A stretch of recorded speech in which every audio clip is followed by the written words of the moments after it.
Hello, you are watching Shalom World News. I'm Rory McLennan coming to you from Glasgow, Scotland. Here are the latest headlines from around the world. A special flight transported the first 11 children injured or ill due to bombardments and fighting in the Gaza Strip to Rome's Ciampino military airport on Monday. In Italy, they will receive treatment in renowned paediatric hospitals, including the Vatican-run Bambino Gesù in Rome, Gaslini Hospital in Genoa, Rizzoli Hospital in Bologna, and Meyer Hospital in Florence. Italy has become the first European country to launch an international rescue operation for the victims of the war in Gaza. The initiative received support from the Vicar of the Custody of the Holy Land, Father Ibrahim Faltas, who initiated an intense mediation process involving Israelis, Palestinians, and Egyptians. Meanwhile, Hamas announced on Tuesday that it is reviewing a new ceasefire and hostage release proposal following talks with Israel. The proposal suggests a three-stage truce involving the release of civilians, soldiers, and the bodies of hostages captured on October the 7th. Bishop Wilfred Anagbe of Nigeria has raised concerns about the escalating persecution of Christians in the country, accusing elements within the government of complicity in what he describes as a Christian genocide and an attempt to erase the Christian presence. The Bishop of the Makurdi Diocese cautioned that without decisive intervention, the Christian population, currently numbering over 86 million and constituting about half of Nigeria's total population, could vanish in the coming decades. Bishop Anagbe asserts that the Christian presence in the country is steadily diminishing due to the actions of radical Muslims of the Fulani tribe. A report by the International Society for Civil Liberties and Rule of Law indicates that over 50,000 Christians have lost their lives in Nigeria since the beginning of the Boko Haram Islamist insurgency in 2009. In the US state of Texas, a study has revealed a significant rise in birth rates post the implementation of the so-called heartbeat law. It went into effect in 2021 and prohibited abortion after 6 weeks of gestation. The University of Houston published its research study on women, gender and sexuality based on the 2022 CDC data on annual Tex birth data. The study showed that the 2022 birth rate rose 2% in the state after the ban. It also revealed that most of the additional births in Texas that year occurred among Hispanic women.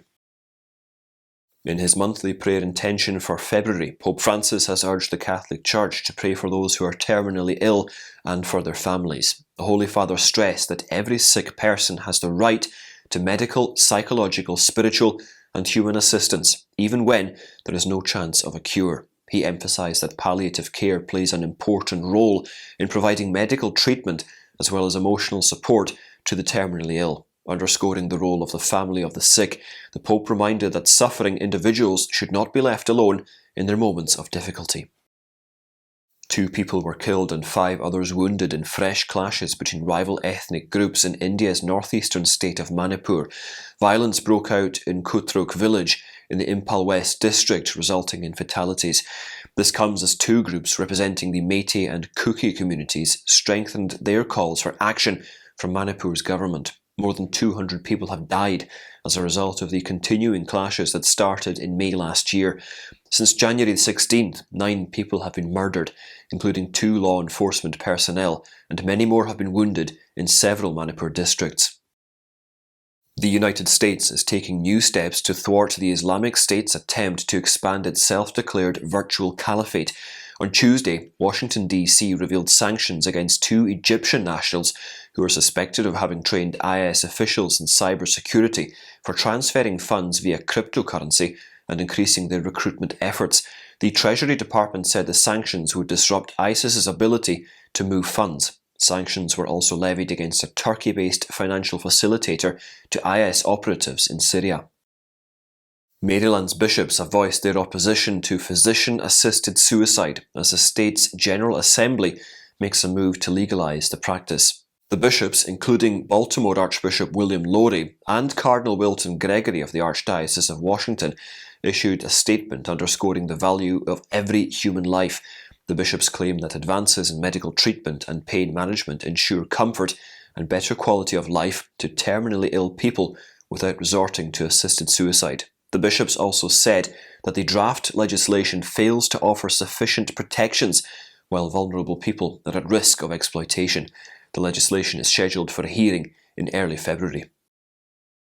US Senate Minority Whip John Thun has urged the Pentagon to protect military leaders from having to enforce the Department of Defense's abortion travel policy if it goes against their religious beliefs. He suggested that Defense Secretary Lloyd Austin should personally have to approve service members' travel requests for abortion purposes.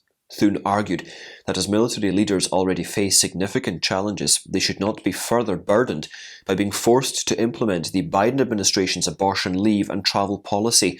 He also criticised the Biden administration for using taxpayer funds to support abortion. Senator Cindy Hyde-Smith, a Republican and chairwoman of the Pro-Life Caucus, has also endorsed this letter.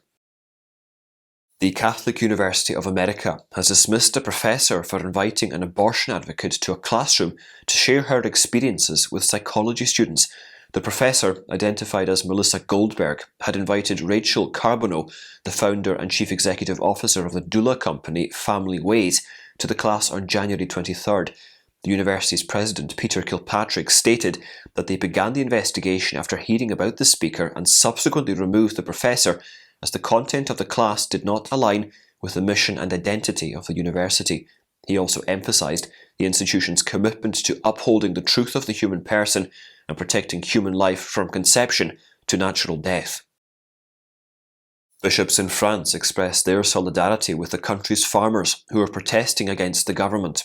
The repercussions of the Russian invasion of Ukraine have led to a global food crisis, which has resulted in a price hike of fertilisers and livestock that has increased farming costs. The farmers protested on the highways of Paris on January the 29th. In his statement, Bishop Jean-Marc Mika of Tarbes and Lourdes expressed his compassion, solidarity and commitment to those who suffer. Similarly, bishops of the Montpellier province have called for justice and consideration for the farmers, denouncing the fact that imported products are exempt from the administrative, sanitary and economic constraints imposed on French farmers.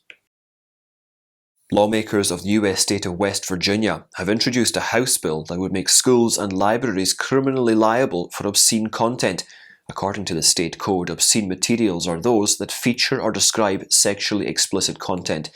The bill was introduced earlier this month and was referred to the House Judiciary Committee, which held a hearing last Wednesday in the House chamber.